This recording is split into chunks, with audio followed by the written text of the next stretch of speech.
Welcome back, folks. Let's try and work our way through the bottle grotto. As you can see, these bottles are too heavy, but we might get something later. Magic powder here on those flames, like the lanterns. We've got some skeletons. So the skeletons tend to jump, but they get stuck in corners quite easily. But they've released a key for us. Let's go back and open that door that was in the first room. Here we go. So let's get through that locked door. Okay, be slightly wary of moving too quickly when you've got these sharp things. Spinners, I guess they are. They will kill you and use a lot of your health. So it's gently, you can sort of walk towards them, you can get pretty close without actually hurting yourself. Okay, these creatures are really annoying. The easiest way to get rid of them is actually just simply to hit them into a hole. Killing them with a sword, yeah, not so easy. Okay, so we've got the stone beak. That means that we can read any eagle statues later in the dungeon, which tend to give us hints. So that's quite a good item to get fairly early on in the dungeon. And we've got that little flame ball going around the edge, so I'm just nipping up there to jump down. There is a locked door beneath us there, but we haven't got another key at the moment. So here's one of the first statues. So it's talking about a raised part of the floor. I think it's talking about the blue bits there which were raised, hitting the switch, or the crystal as it's called it. It obviously means that we can toggle those up and down between blue and orange. I've also realised that you can use your shield on some of these guys. When they've got a sword and shield, you can use your shield to sort of knock them away, and then they're stunned temporarily, so you can use that to your effect to get past those if you're struggling with that type of boss. Okay, pressure switch. Another chest for us. Okay, second key. So we've got another spare key here. Oh, this is weird. These guys seem to be moving opposite to where I'm moving. So if I move left, they move right, and vice versa. They don't seem to have any effect when you hit them head on, but they do look quite fleshy on the back. So a spin attack there got through. Guardian Acorn basically means I'm now playing in normal mode rather than hero mode. So I have half damage, which is always good. The keys appeared over the other side, so I'm going to have to go back for it.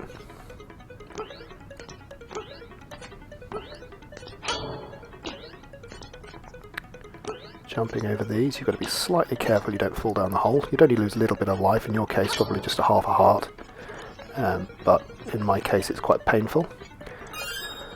I've also noticed you don't seem to get any heart drops in hero mode, another painful thing. So basically whatever you start with in the dungeon, you've got to get through it all without losing any hearts. So I've just lost one there from being hit by a skeleton.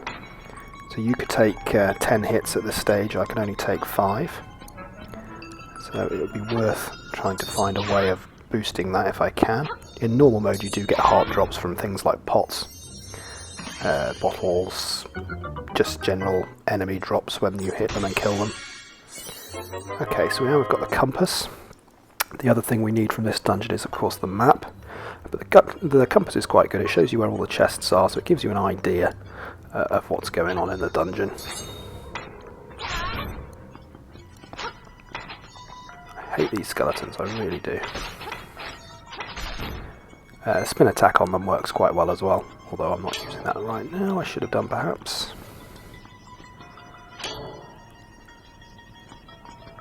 Sometimes with these switches you need to be careful which way is up, because you can only get through a room one way. And we've already killed those once, they're not going to do any harm. Okay, back to these spiny creatures. Flip them over with the shield. And they're then putty in your hands.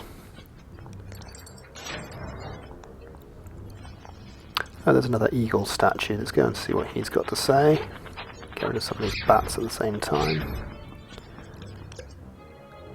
Every block designed the same. Okay, so he's just suggesting that we need to push those brown blocks in the middle, and then something should appear. There you go, look, a staircase.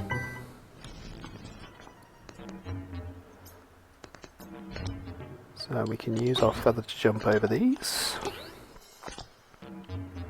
So far this dungeon's gone relatively okay. We've lost 1 out of our 5 hearts. So far I'm not too worried.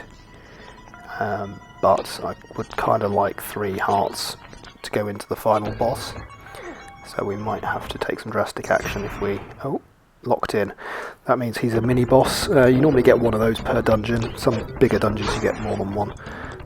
But to start off with, he seems to be charging at us. We can jump out of the way. Oh, ow! Okay, so when you hit the wall, you lose a complete heart. Or in your case, it's probably half a heart, but I'm losing a complete heart here. So realistically, if I get hit again, I'm probably not going to make it through this dungeon in one go. Yep, I've just been caught against the wall again. Smack down. Can I take him out? It's quite hard to get away from him. I'm having to jump really quite finely. I might just about be... No, he's got me again. Okay, this could be where I'm about to die. If he gets me one more time... Oh, I got him. Okay, so... right, and what are we going to do about this? Okay, so that blue thing in the middle means that I can leave the dungeon. Sorry, not leave the dungeon, go back to the start of the dungeon. It warps you between that room and the first room of the dungeon, so the entrance. So I think what I'm going to do is I'm going to try and make it to... Of course, there's no more hearts in the dungeon either. That thing's pulling you in. You've got to be very careful there that you don't get pulled into a hole. Don't try and jump over the hole. Alright, we've got the map.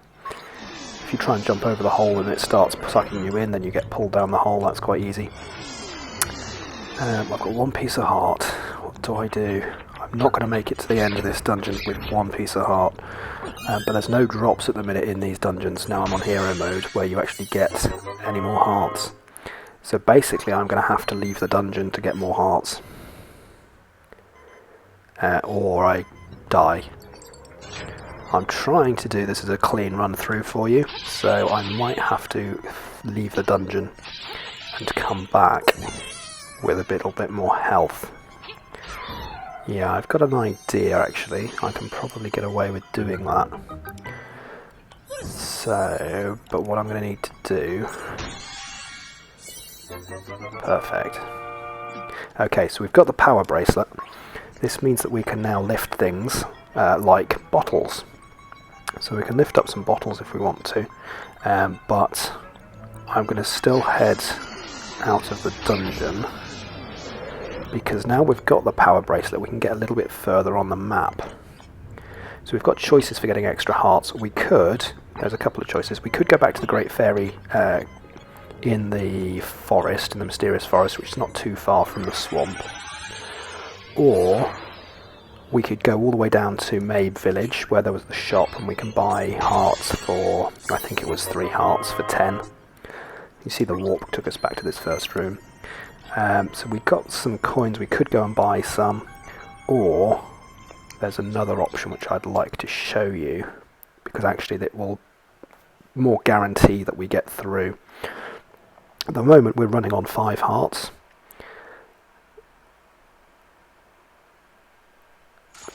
But actually there's something in their game which will help us and basically will bring you back to life temporarily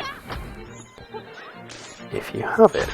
So just trying to remember which way it is and see if we can get any hearts off killing these guys. If not, we will go and get what I'm thinking of. Oh, secret seashell. Okay, I haven't really talked about secret seashells yet. We'll probably do that maybe in the next episode. We might go hunting for a few more. But for now, the mission is to get our hearts restocked and go back and finish off that bottle dungeon. Right, so this lady here. Here we go, this lady. She's called Crazy Tracy. She's going to charge us 42 rupees, which is a bit steep, but she gives us a secret medicine. It takes effect when we lose all of our hearts, and essentially means that we will regain our hearts. And she's also given us an added bonus of retopping up our hearts. So actually we've now got essentially 10 hearts here, because we have 5 because she's just replenished our hearts, and we also have a further 5 because we will get restored when we die. So this now suddenly means that we've got twice as much power going through this dungeon. So actually I've basically gone back to normal mode now. I can take 10 hits before I die. So sorry for the slight detour, but I figured it was worth it just to A, show you about Crazy Tracy, and B, to allow us to get back into the dungeon and have a chance of surviving. You can see the secret medicine here on the left, and that will now activate whenever we lose our 5th heart, so we then won't actually die, and I can be a little bit more careless as I go through the dungeon with a little bit more backup. Okay, first defeat the Pole's Voice, last the Stalfos. So that's a clue to something, but we don't yet know what. So as I said previously, I'd like to have probably 3 hearts going into the final boss, which we've currently got. But of course we've actually currently got 8, so we've got plenty of spare at the moment. I can be a little bit lax, in fact I am being very lax right now. Oh, this room, yes, okay, so I'm not killing the Stalfos Knight because it's a Stalfos Knight, and the clue suggested we need to kill the Pole's hearing ear thing first. So, okay, here's the medicine taking effect. We need to kill that imprisoned bunny ear thing first, which you have to kill by hitting it with a bottle. So I'm going to try and do that first. There we go, got it. Then we've got that bat flying around, and we have to end up with the knight. If you do it in the wrong order, you will not get the chest which is going to appear. Okay, so there's the chest, and in the chest is the nightmare key. So it's quite possible you can be running around this dungeon for ages trying to find that nightmare key, because you'll kill everyone in that room, think that there's nothing more to be found, and not realise that it matters which order you kill the enemies in. So we could carry on, but we don't have a key there, so we need another small key before we can get through. We are of course now running on our final set of 5 hearts, but that should be enough to get us through as long as we don't lose too many more, getting our way to the final nightmare. So as I mentioned before, these guys just tip them into the abyss. Now I think there was another chest over to the left. There is, but we've got a problem with these blocks. We need to toggle them. Let's quickly flip that switch. And we're going to have to jump over there. There's another switch over there. Look, if we can throw a bottle across. Yeah, there we go. We can now get to that chest. There's a surprise, it's a key, which should mean we can now get through to the Nightmare's lair, and assuming we don't lose too many more hearts, we should have a fairly good chance of taking him out and getting the second instrument. Now we're collecting instruments. This will be our second one. The first one was a cello. Any bets on what this one's going to be? Okay, so I mentioned these ear guys, you need to hit them with a bottle. Okay, and there's a staircase leading presumably towards the nightmare. We've got everything else from this dungeon now. We've got the compass, we've got the map. Shouldn't be any more tricks in store. Oh, that rampy guy, basically he wouldn't have moved down unless you were holding a bottle. I did that without even thinking, sorry about that if I spoiled that one for you. Okay, so we're at the lair. We've got 5 hearts here, so I'm fairly confident that we can do this. I'm not expecting to get hit more than twice.